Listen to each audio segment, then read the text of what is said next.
Hi friends, ஆர்ஆர்பியிலேருந்து புதுசாக ஒரு job notification வந்து ரிலீஸ் ஆயிருக்கு. இந்த வருஷத்தோட 4வது நோட்டிஃபிகேஷன் நம்ம ஆர்ஆர்பியிலேருந்து ரிலீஸ் ஆயிருக்கு.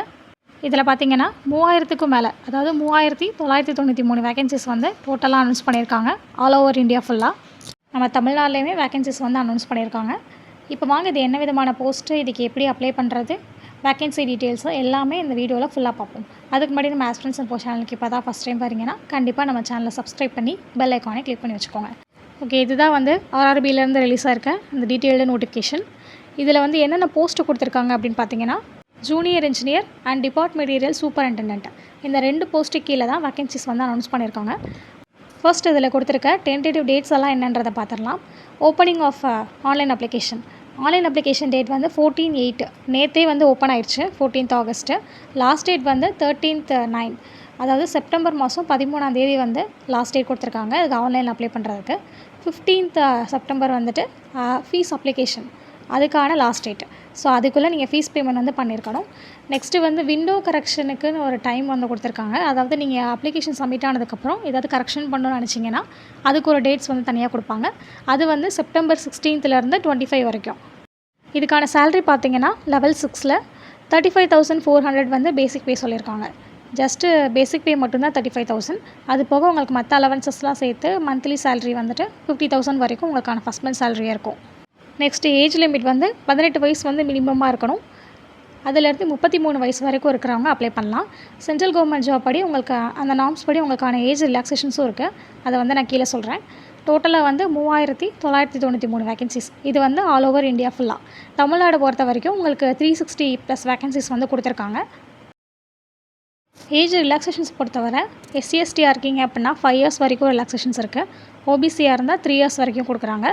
எக்ஸ் சர்வீஸ்மேன் கேட்டகரியில் இருக்கீங்க அப்படின்னா அதுக்கேற்ற மாதிரி அந்தந்த கேட்டகரி வைஸ் வந்து தனித்தனியாக வேகன்சிஸும் அனௌன்ஸ் பண்ணியிருக்காங்க. இதே PWDக்குனா 10 years 13 years 15 yearsனு ரிலாக்ஸேஷன்ஸ் வந்து இருக்குது. இதுவே நீங்கள் ஃபீமேல் கேண்டிடேட்ஸாக இருக்கீங்க, இல்லை விடோஸ் டிவோர்ஸ்டு விமனாக இருக்கீங்க, இல்லை செப்பரேட்டடாக இருக்கீங்க, ரீமேரிடாக இருக்கீங்க அப்படின்னா அவங்களுக்கு தனியாக ரிலாக்ஸேஷன்ஸ் இருக்குது. ஸோ அது என்னன்ற உங்களுக்கு என்ன கேட்டகரியில் வரீங்களோ அதை வந்து நோட்டிஃபிகேஷனில் வந்து செக் பண்ணிக்கோங்க. குவாலிஃபிகேஷன் பொறுத்த வரைக்கும் சி த போஸ்ட் பேராமீட்டர்ஸ்னு கொடுத்துருப்பாங்க. கீழே வந்து ஒரு அனக்ஷர் ஏல வந்து அதுக்குன்னு தனி ஒரு காலமே கொடுத்துருக்காங்க. ஏன்னா நிறையா போஸ்ட் இப்போ ஜூனியர் இன்ஜினியர்னாலும் அதுக்கு கீழே நிறையா ஸ்ட்ரீம்ஸில் வந்து வேகன்சிஸ் கொடுத்துருக்காங்க. ஒவ்வொன்றுக்குமே ஒவ்வொரு குவாலிஃபிகேஷன் மாதிரி இருக்கும். அதை வந்து நான் டீட்டெயிலாக கீழே எக்ஸ்பிளைன் பண்ணுறேன். இப்போது இதுக்கு வந்து நீங்கள் ஆன்லைனில் தான் வந்து அப்ளை பண்ண போகிறீங்கல்ல, அதுக்கு வந்து ஃபீஸ் பேமெண்ட் இருக்குது. 500 rupees வந்துட்டு எல்லா கேட்டகரி பே பண்ணணும். இதே SC/ST, X serviceman, PWD, female candidates, அப்புறம் டிரான்ஸ்ஜெண்டர், அப்புறம் எக்கனாமிக்கலி பேக்வர்ட் கிளாஸ், EBCன்னு சொல்லுவாங்க. ஸோ இந்த மாதிரி கேட்டகரியில் சேர்ந்தவங்களுக்குலாம் உங்களுக்கு வந்து 250 rupees தான் வந்து அப்ளிகேஷன் ஃபீஸ் சொல்லியிருக்காங்க. இந்த அப்ளிகேஷன் ஃபீஸ் வந்து ரீஃபண்ட் ஆகும். 250 rupeesமே உங்களுக்கு வந்து அப்படியே ரீஃபண்ட் ஆயிரும். மற்ற கேண்டிடேட்ஸ்க்கு வந்து 400 rupees வந்து ரீஃபண்ட் ஆகும்னு சொல்லியிருக்காங்க. அது வந்து நீங்கள் ஃபஸ்ட்டு ஸ்டேஜ் எக்ஸாம் வந்து நீங்கள் எழுதுனீங்கன்னா அந்த எக்ஸாமுக்கு அப்புறம் உங்களுக்கு வந்து ரீஃபண்ட் ஆகும். செலெக்ஷன் ப்ரொசீஜர் பொறுத்த வரைக்கும் 2 ஸ்டேஜ். ஃபஸ்ட்டு 2 ஸ்டேஜ் வந்து CBT எக்ஸாம் நடக்குது. அதுக்கப்புறம் டாக்குமெண்ட் வெரிஃபிகேஷன், அப்புறம் மெடிக்கல் எக்ஸாமினேஷன். ஸோ மொத்தம் வந்து 4 ஸ்டேஜ். ஃபர்ஸ்ட் லெவல் CBT பொறுத்த வரைக்கும் உங்களுக்கு வந்து 90 minutesக்கு அந்த எக்ஸாம் நடக்கும்னு சொல்லியிருக்காங்க. 100 questions இருக்கும், 100 marksக்கு இருக்கும். அதுக்கான சிலபஸ் வந்து கொடுத்துருக்காங்க. Maths, general intelligence and reasoning, general awareness, general science. So 4 topics வந்து கொடுத்துருக்காங்க. அதுக்குள்ளே என்னென்ன சப் டாபிக்ஸ் இருக்குன்றதும் இருக்குது. ஸோ அதை வச்சு நீங்கள் கிளியராக வந்து எக்ஸாமுக்கு ப்ரிப்பேர் பண்ணிக்கலாம். 100 questions 100 marksக்கு 90 minutesக்கு வந்து எக்ஸாம் நடக்குது. ஈச் கொஷின் வந்து ராங் ஆன்சர்ஸ்க்கு வந்து நெகட்டிவ் மார்க்ஸ் இருக்குது. 1/3 வந்து நெகட்டிவ் மார்க்ஸ் இருக்குது. ஸோ நீங்கள் ஆன்சர்ஸை வந்து பார்த்து செக் பண்ணி ஆன்சர் பண்ணுங்கள். ஒவ்வொரு கேட்டகரி வைஸ் வந்து மினிமம் குவாலிஃபைங் மார்க்ஸ் வந்து கொடுத்துருப்பாங்க. அதையும் செக் பண்ணிக்கோங்க. இதை கிளியர் பண்ணதுக்கப்புறம் செகண்ட் லெவல் CBT எக்ஸாம் இருக்கும். அது எக்ஸாமுக்கு பார்த்தீங்கன்னா general awareness, physics and chemistry, basics of computers and applications, environment and pollution control, அப்புறம் டெக்னிக்கல் எபிலிட்டிஸ். ஸோ இந்த 5 டாபிக்ஸில் இருந்து உங்களுக்கு இந்த எக்ஸாமினேஷன் வந்து நடக்கும். அதுக்கான சிலபஸும் வந்து கொடுத்துருக்காங்க. 150 questions 150 marksக்கு நடக்கும்னு சொல்லியிருக்காங்க. 2 hours வந்து இந்த எக்ஸாம் நடக்கும். இதுலேயுமே நெகட்டிவ் மார்க்ஸ் இருக்குது. அதையும் செக் பண்ணிக்கோங்க. நெக்ஸ்ட்டு இதில் வந்து ஒரு டிசிப்ளின் மேப்பிங் டேபிள்னு ஒன்று கொடுத்துருக்காங்க. அது எதுக்கு அப்படின்னா, இதை நான் ஆல்ரெடி சொல்லியிருந்தேன். அந்த போஸ்ட்டு கீழே நிறைய டிசிப்ளின்ஸில் வந்து முடித்தவங்களாம் அப்ளை பண்ணலான்னு சொல்லியிருந்தேன். ஸோ அந்த எந்தெந்த டிசிப்ளின் அதுனா மெக்கானிக்கல் இப்போ அண்ட் அலைடு இன்ஜினியர் அப்படின்னு கொடுத்துருந்தாங்கன்னா அதுக்கு கீழே மெக்கானிக்கல் முடித்தவங்க, ப்ரொடக்ஷன் இன்ஜினியரிங் முடித்தவங்க, ஆட்டோமொபைல் இன்ஜினியரிங் முடித்தவங்க, நீங்கள் வந்து டிப்ளமோ முடிச்சிருந்தாலும் சரி, இல்லை பேச்சுலர் டிகிரி இன் இன்ஜினியரிங் முடிச்சிருந்தாலும் சரி, அவங்களுமே வந்துட்டு இந்த போஸ்ட்டுக்கு அப்ளை பண்ணலான்னு சொல்லியிருக்காங்க. ஸோ இதில் கொடுத்துருக்க குவாலிஃபிகேஷனில் உங்களுக்கு ஏதாவது இருந்துச்சு அப்படின்னா உங்கள் குவாலிஃபிகேஷனை செக் பண்ணிக்கோங்க. அது இருந்துச்சுன்னா நீங்கள் தாராளமாக அந்த போஸ்ட்டுக்கு வந்து அப்ளை பண்ணலாம். இப்போது 2 ஸ்டேஜ் சிபிடி எக்ஸாம் சொல்லியிருந்தேன் இல்லையா, அதை கிளியர் பண்ணது 2மே கிளியர் பண்ணிட்டீங்க அப்படின்னா அடுத்து வந்து டாக்குமெண்ட் வெரிஃபிகேஷன். அதுக்கு பார்த்தீங்கன்னா the number of shortlisted candidates will be equal to the number of vacancies. அதாவது எவ்வளோ வேகன்சிஸ் கொடுத்துருக்காங்களோ அதுக்கு ஈக்குவலான கேண்டிடேட்ஸுக்கான ஷார்ட் லிஸ்ட்டை வந்து ரிலீஸ் பண்ணுவோம் அப்படின்னு சொல்லியிருக்காங்க.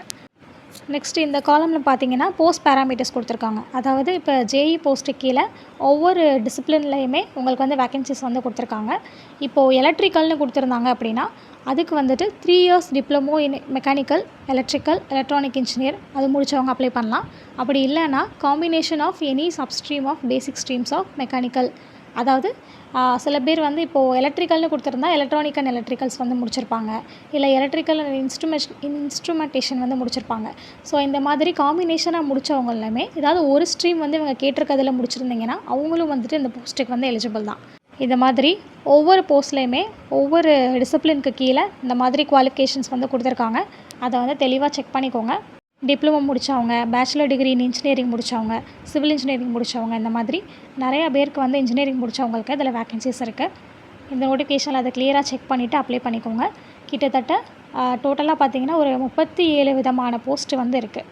ஸோ நீங்கள் என்ன இன்ஜினியரிங் முடிச்சிருக்கீங்க, உங்களுக்கு என்ன குவாலிஃபிகேஷன், அதுக்கு நீங்கள் எலிஜிபிளான்றதை தெளிவாக செக் பண்ணிவிட்டு அதுக்கப்புறம் நீங்கள் அப்ளை பண்ணிக்கோங்க. அடுத்து வந்து ஜோன் வைஸ் வந்து ஒவ்வொரு கேட்டகரிக்கும் எவ்வளோ வேகன்சிஸ் இருக்குது அப்படின்னு அனௌன்ஸ் பண்ணியிருக்காங்க. உங்களுக்கே தெரியும், ஆல் ஓவர் இந்தியா ஃபுல்லாக கொடுத்துருக்காங்க. நம்ம தமிழ்நாடு பொறுத்த வரைக்கும் ஆர்ஆர்பி சென்னை, நம்ம சென்னை ஜோனில் வந்துட்டு நான் ஆல்ரெடி சொன்ன மாதிரி டோட்டலாக 360+ வேகன்சிஸ் வந்து அனௌன்ஸ் பண்ணியிருக்காங்க. 362 கரெக்டாக சொல்லணுன்னா. ஸோ இத்தனை வேகன்சிஸ் வந்து ஒவ்வொரு கேட்டகரி வைஸ் வந்து பிரித்து கொடுத்துருக்காங்க. உங்களுக்கு எவ்வளோ வருது அப்படிங்கிறத நீங்கள் வந்து நோட்டிஃபிகேஷனில் பார்த்துக்கோங்க. லாஸ்ட்டாக இதுக்கு அப்ளை பண்ணுறதுக்கான ப்ரொசீஜர் வந்து கொடுத்துருக்காங்க. ஹவு டு அப்ளைல வந்துட்டு நீங்கள் எப்படி அப்ளை பண்ணணும் எல்லாமே டீட்டெயில்டாக இருக்குது. First create an account. உங்களுக்குன்னு அக்கௌண்ட்டை ஃபஸ்ட் க்ரியேட் பண்ணணும். ஆல்ரெடி இருந்துச்சுன்னா நீங்கள் டேரெக்டாக லாகின் பண்ணி போய் நீங்கள் அப்ளை பண்ணிக்கலாம். ஃபஸ்ட் டைம் பண்ணுறீங்கன்னா உங்களோட மெயில் ஐடி, ஃபோன் நம்பர் வச்சு அக்கௌண்ட் க்ரியேட் பண்ணணும். அதுக்கப்புறம் நீங்கள் உள்ளே போய் அப்ளை பண்ணுற மாதிரி இருக்கும். ஸோ நீங்கள் அப்ளை பண்ணும்போது லைவ் ஃபோட்டோ வந்து கேப்சர் பண்ணுற மாதிரி இருக்கும். அதை வந்து பார்த்துக்கோங்க. அப்புறம் மேண்டட்ரி டாக்குமெண்ட்ஸ்லாம் என்னென்ன, அதெல்லாம் எவ்வளோ கேபி, எவ்வளோ சைஸில் இருக்கணும், என்ன பிக்சல் சைஸ் என்ன, எல்லாமே வந்துட்டு நோட்டிஃபிகேஷனில் ஸ்டெப் பை ஸ்டெப்பாக கொடுத்துருக்காங்க. அதெல்லாம் தெளிவாக படித்து பார்த்துட்டு அதுக்கப்புறம் நீங்கள் அப்ளை பண்ணிக்கோங்க. அது போக உங்களுக்கு வேறு ஏதாவது டவுட்ஸ் இருந்துச்சு அப்படின்னா கண்டிப்பாக கமெண்ட் செக்ஷனில் கேளுங்க, நான் கிளியர் பண்ணுறேன். இந்த வீடியோ உங்களுக்கு தெரிஞ்ச ஃப்ரெண்ட்ஸ், ஃபேமிலி எல்லாருக்குமே ஷேர் பண்ணி விடுங்க. தேங்க்யூ.